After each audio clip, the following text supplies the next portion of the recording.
13th, 2021. This is Tulio Siragusa, broadcasting from Southern California, and I'm joined by my co-hosts, Carlos Ponce in Cuernavaca, Mexico, and Kim Lantis in Hermosillo, Mexico. Hi, guys. Pleasure to be here, Tulio.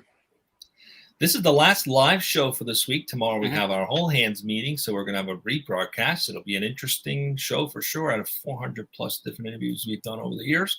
But today, let's focus on our new guest. We have Brent Oster, who's the president and CEO of ORBAI AGI, and we're going to be talking about artificial intelligence and dreaming. But before we do that, let's get to know Brent a little bit. Please. Welcome to the show, and please introduce yourself. Thank you. Yes, hello, I'm Brent Oster, and thank you so much for having me on the show. I'm a fan, and I love the shows that you guys have and the interesting people that you bring to viewing. So yeah, I'm an engineer who's worked in the visual effects and computer simulation industry for about the last 25 years.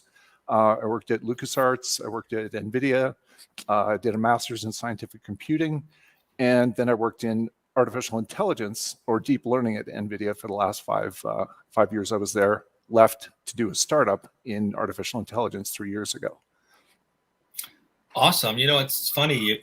We must have been channeling you this morning, because in our Slack channel, every word, every conversation was like a Yoda talk kind of thing going on. Weird, right? Well, welcome to the show. Tell us a little bit about ORBAI. What is the company all about? Worry we must not. I'm sorry. Yeah, we wanted to do it is. We thought about doing a video game called Yoda Teaches Grammar when we were at Lucasfilm. Never got off the ground. That's fun. That would have been fun. Actually, yeah, I think you guys have like a little video, right, where one of your AI bots actually gives a presentation. Is that right? So I'll give a little chat about what I did and why. So I was at NVIDIA. I was working in deep learning. 5 years of working with, CNNs, RNNs, and all the tools and techniques. They're kind of like hammers, the screwdrivers and wrenches. They each have a specific purpose, and they are each designed to do that purpose very well, but they don't do other things. So we were building, for Facebook, we were working on the predictor systems that tell you what ads you need. We were working on other things for the national labs, working on speech with the Apple Siri team. And we kept finding these tools just were not able to do what we wanted. They were so narrow, they were so limited in how they could reach beyond the training data that they were shown, that they didn't always do what we expected. And if you ever mess with the Facebook ad thing, you can really train it into a corner and then label them all as offensive, and it just comes apart. So I started ORBAI to do something more general purpose that could do neural nets and artificial intelligence that could do more than just one job, more than one task, that could do more general neural circuits that you could train to do what a CNN, RNN, and LSTM all do, but do it better than all three put together. So that's the basic idea. Well, that's a big, lofty goal. I mean, general AI, most people don't predict it'll be available till 2050, 2055, maybe sooner, who knows. But I'm guessing you guys are inching your way towards that. Is that a fair assessment? Yeah, so we kind of set the sights on what do we need to build a real general AI, that can do a lot of different human jobs, a lot of different human tasks. And then we said, what can we build in the next 2 years that can do slightly more general AI, like just slightly better, a little bit more general, a little bit more powerful, and trains more easily and can do those kind of things more easily. And yeah, we put together a 1 minute kind of fun sci-fi pitch video because it was so hard to pitch this in short, formats at pitch competitions. All right. If you want me to show that, I can. Watch. Yes. We must Play. Mix it up. Watch. We must. Up mix. Let's check it out. Makes sense. We will. Okay. That's right. Sorry, the sharings. We had the voice of Siri a while back on the show, didn't we? Talking about Siri. We did. I'm did. years ago. Yeah. ORBAI Okay, here it Generation goes. 3 Artificial Intelligence.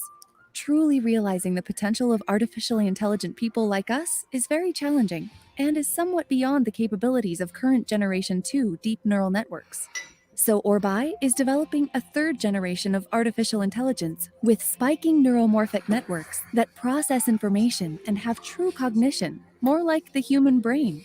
When NeuroCAD is complete, it will allow ORBAI AI engineers to design, train, and evolve these spiking neuromorphic networks into synthetic vision, speech, and motor control cortices that bring us to life and make us more human. With the addition of unlimited data access from the internet and specialized databases, the ability to learn from them, and the computational capability of a supercomputer, we can become something more than human. Whoa. Yeah, so that's just our there we go. All right, So let's go. just our fun sci-fi version of it. Let's go right into the topic because we got a lot to unpack about this show today. Let's do it. Kim, please introduce the show. Please. Yes, thank you. So thank you for being here, Brent. I watch your video and I cannot help it, that I'm thinking of the iRobot film. Like that's the imagery that's coming to my mind. But the tagline for today's topic that you chose today is developing artificial general intelligence that learns by dreaming. And for me personally, what I find probably most intriguing about this is the dreaming element. Now, earlier in today's show, just a few minutes ago, you mentioned AI that's easier to train. Is that where the dreaming component is coming in? Yeah, absolutely. So it sounds kind of fantastic, making AI that dreams. And we have to be careful when we anthropomorphize human neural functions to robots and AI. And the same, assigning, things that fit in computer science to how the brain works, like we process, or, the brain doesn't work that way. So basically, one of the biggest problems in deep learning is getting enough training data and getting enough training cycles to make something work really well. So if you want to train something called a convolutional neural net, it processes images. You put images in the top, and out the bottom, it spits out a classification. Oh, that's a cat, that's a dog, that's a fire hydrant. And this is one of the more useful pieces of deep learning tech that exists in the world. But a deep learning convolutional neural net depends on statistical overlap. So it needs to see 10,000 pictures of a cat from all different angles, and all different colors to know, oh, this thing that I'm seeing new is a cat. And there are companies now that specialize just in creating labeled data. So they'll go through millions and millions and millions of pictures and just label them with data, or millions of audio clips and label them. Because until you have that labeled data that a human has, vetted, the AI can't train on it. So we set out to do something different in the training. And by doing something called an autoencoder, it takes in the same picture as video, and it puts it down through a pipeline, compresses it and encodes it, then it decodes it, and it compares it with the original image, and it learns to reproduce it. And by doing that, it can encode automatically, so it doesn't need to be labeled. It creates its own internal version. We have to do something to make that human understandable, but it can now use it. It can compress the world into little useful small vectors that it can work with. So it really is closer to the human brain. Obviously, none of us have seen a cat a million times, but we're very easily able to recognize what a cat is from all angles and all colors. Yeah, so our visual cortex, Miguel Nicolelis is a famous neuroscientist that made the robot arms controlled by brains and stuff, that first pioneered how the visual cortex and sensory cortices have this bidirectional, two networks that work with and against each other to encode and decode information. And so that's basically what our design is completely based on. And so it allows you to learn on a lot less data. It allows you to build a more complex model of what you're seeing. So a cat isn't just a picture, and you need to see a million of them to know what a cat is. You see 3 of them with the word cat associated with it, you're like, oh, that's a cat. And where the dreaming comes in is, so this is the work of Antonio Zadra and his mentor at University of Montreal. They found out that most of our learning doesn't happen while awake. It happens while we sleep with REM dreaming. And they did this over 15 years of sleep studies where they had people try to do problems. They would sleep on it overnight. Then they'd report their dreams in the morning, and then they'd do the problems again, and they'd repeat, and they'd see how their learning progressed and what their dreams were constituted I of. can relate to this way too intimately. You're taking me back to my like organic chemistry days, where I was like the night before a test, I'm like trying to sleep, and then I'm doing these like totally whack, incorrect chemistry problems in my head. It's the weirdest thing. Yeah, and so that's why, if we study all night the night before, we don't do so good on exams. I've done that personally. And I had to do that for my last exam of my last class in my undergrad. Better than put the pillow better put the book on your pillow and dream. Yeah. So it's during our dreaming that our brain not only organizes the new information we've taken in during the last 24 hours, but it also builds narratives. So what they found is that the strange chain of odd imagery and experiences that we experience as REM dreaming is our brain making large jumps between either memories that already exist in our brain or connecting the memories we've just brought in with what's in the brain. And they're fantastic and strange because in reality, when we're experiencing reality, we make very small jumps between memories in a very structured way. And our brains learn that pattern. But then in REM dreaming, it turns it a little loose and it lets it make larger associations. And by doing that, it makes connections. So when it does a narrative in a REM dream, if that dream comes out to be emotionally satisfying, it reinforces it. And it's like laying down little paths like ants in your brain that when these dreams produce good solutions with good memories along the way, it becomes part of our experience, and we remember these dreams, and they are incorporated into our problem solving. Then when we go to problem solve and we go to say, I need to get from here to there, and your brain goes through 100 different paths to do it, whether it's a physical navigation or a problem solving, on paper problem like a maze, it can solve the problem because it's already sort of laid out. It's like the train tracks of experience have a whole bunch of cross tracks of dreams laid between them. So that's the human equivalent, told very badly. Antonio Zadra told this in a whole book that summarizes 15 years of his work. Brent, I have a question, Brent, real quick before I lose my train of thought. So if I may, so I'm listening to you, and I cannot help but remember something that I read online several times recently about the so-called dream recording technology. I think it was being worked on in Japan, I think, somewhere in Japan. So what I saw on those videos and in that information was they called it dream recording, but it was not that they are recording the actual dream, like visually, that's taking place at the subjective level.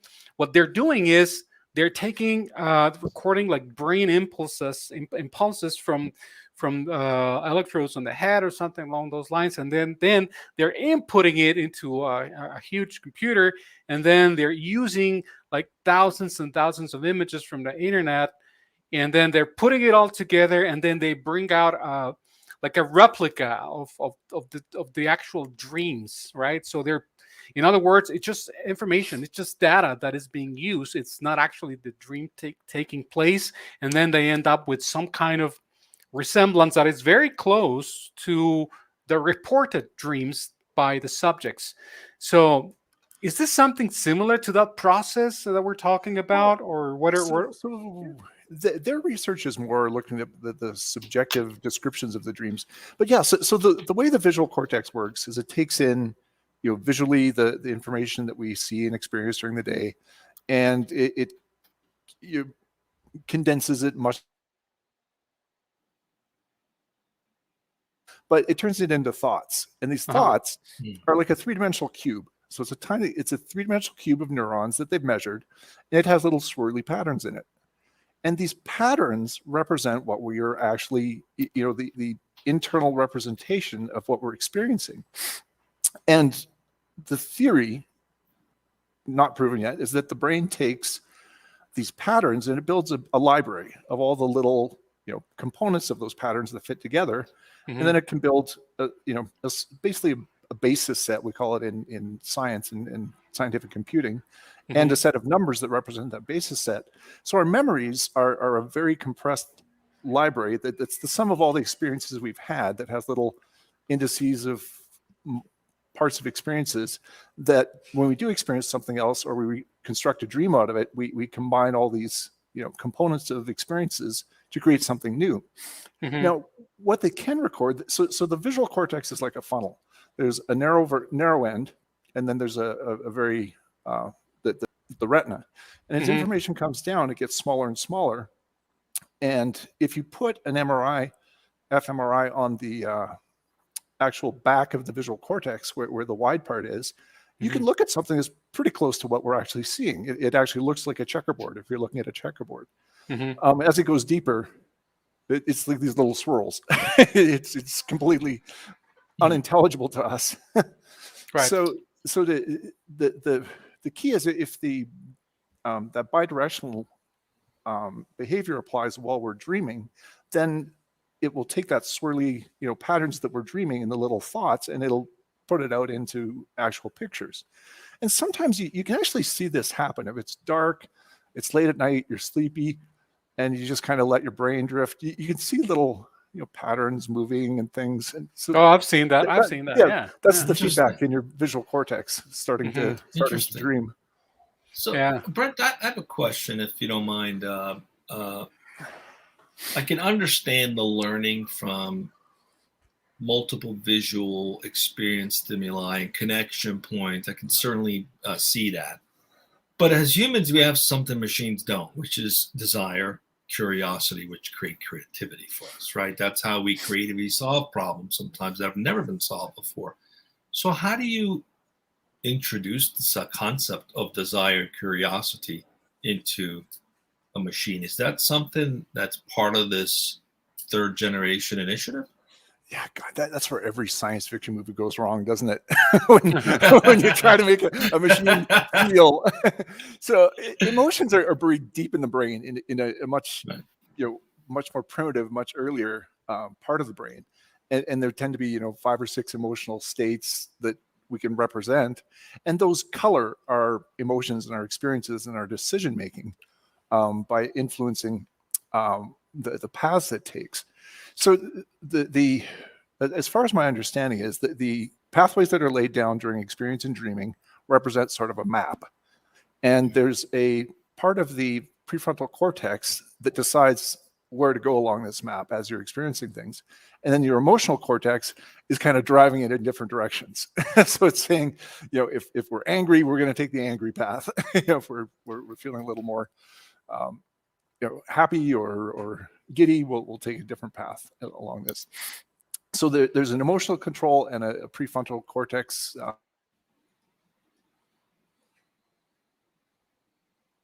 research has shown that the decision making is more emotional, and the prefrontal cortex just kind of goes, yeah, okay, validates it. It's like, that's not going to get us killed. Let's go with that.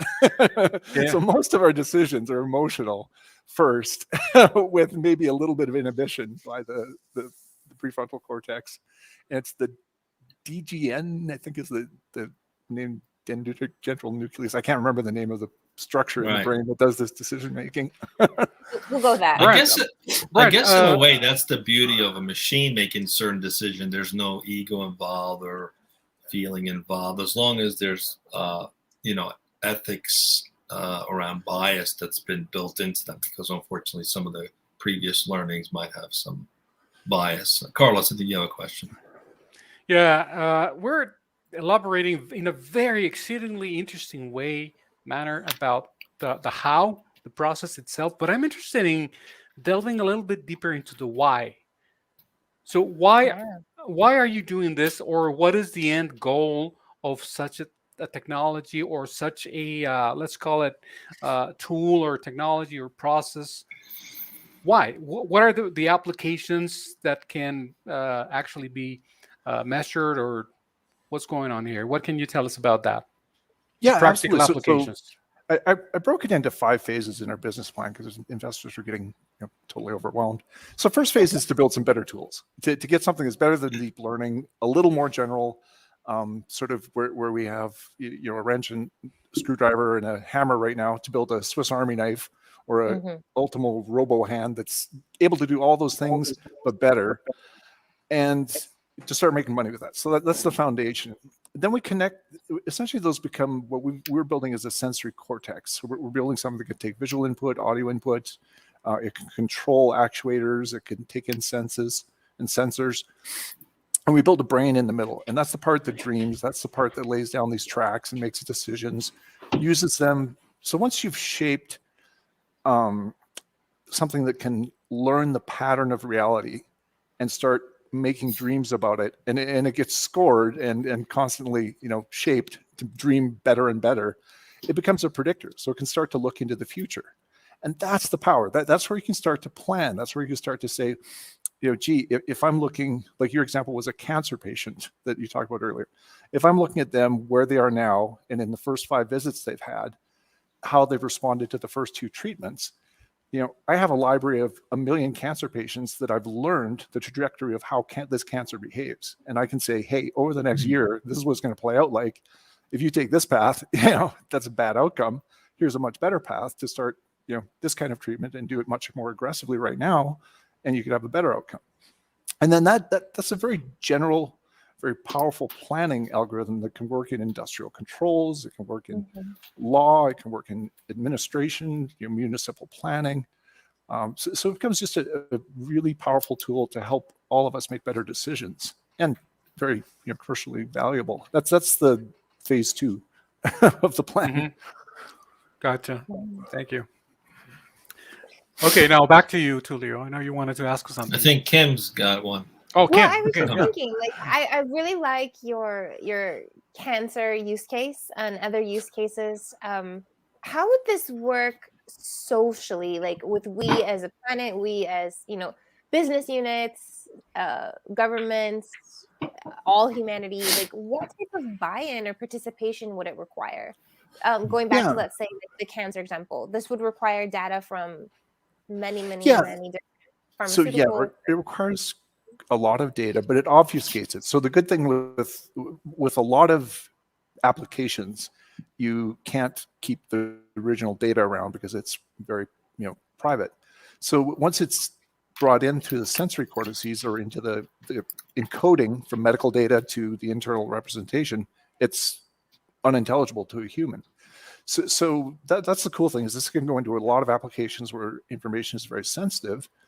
And it can also do, very good predictions of the outcomes with just that information. It doesn't have to know the actual, it only needs to know the patient at hand that it's looking at, but its model is trained on millions of patient cases.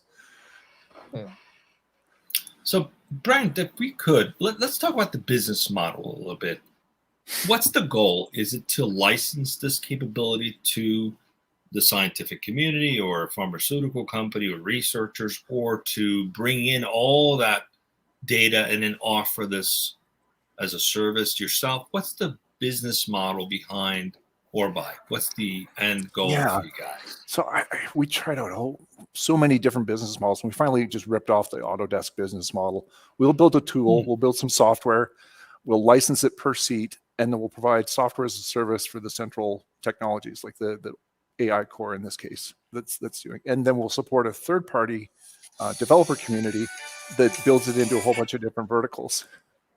And so if we want to, Autodesk builds the core software, but it doesn't specialize it for marine, or it doesn't specialize it for architecture or other fields. There's third parties that build those tools. And that gives us the ability to focus on our core where we're really strong.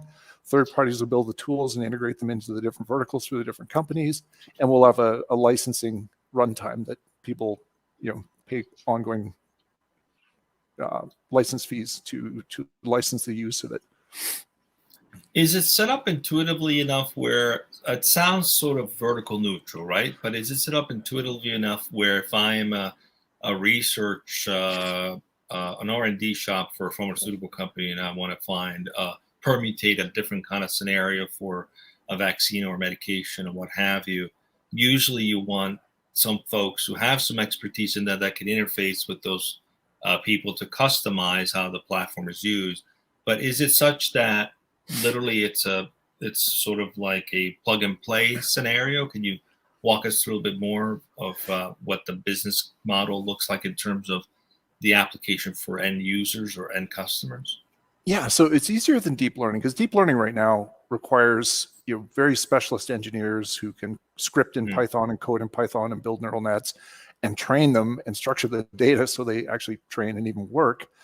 And ours looks more like a 3D digital content creation tool. You can put layers of neurons, and then you can string them together with different maps and edit the map parameters. So it looks more like a Maya or a 3D Studio Max or AutoCAD than it does the development environment for current deep learning.